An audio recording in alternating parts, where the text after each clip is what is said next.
T'as un nom en tête? Abonne-toi et envoie-le. Ici, chaque abonné a le droit de choisir la prochaine personnalité qu'on démonte. Avec élégance, bienvenue dans 90 secondes chrono. Mesdames et messieurs, ce soir, zoom sur l'homme qui parle peu mais contrôle tout.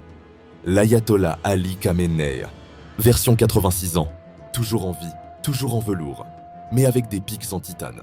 Le guide suprême d'Iran, ou devrions-nous dire, le boss final de la théocratie turbochargée, est de retour.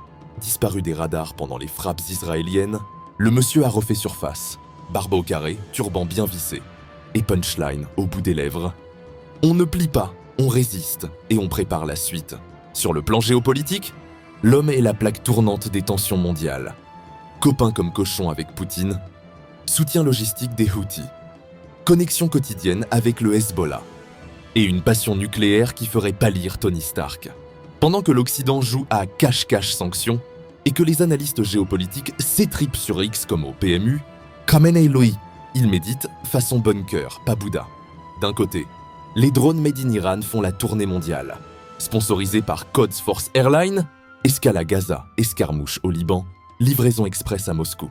Le tout avec zéro logo Amazon Prime, mais 100% retour de flamme. En Iran, l'opposition est un concept théorique. Les médias sont là pour dire qu'il est sage, patient, omniscient et probablement abonné à Zeus Premium. Face à Israël et aux États-Unis, il envoie des missiles comme des cartes postales persanes. Mais derrière les menaces, le vrai but c'est de garder la posture du bad guy, une sorte de Joker en Gandoura. Avec la Russie, ça joue au couple fusionnel. Je te vends des drones.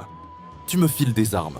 On boycotte l'Occident et on mange du caviar ensemble dans un bunker sentimental. Avec la Chine, c'est pas de l'amour, c'est du business. Pendant que Pékin construit des routes en or, Khamenei y voit surtout une autoroute vers les deals blindés. En échange des technologies et des contrats énergétiques, l'Iran ferme un œil, voire deux, sur les petits détails du traitement des musulmans là-bas. On appelle ça la diplomatie à géométrie variable. Quand c'est chez toi, c'est sacré.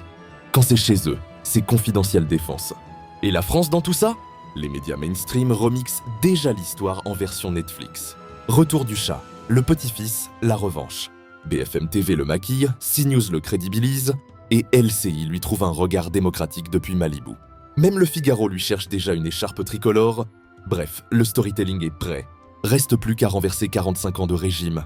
Un détail, France, terre des Lumières, et des castings royaux.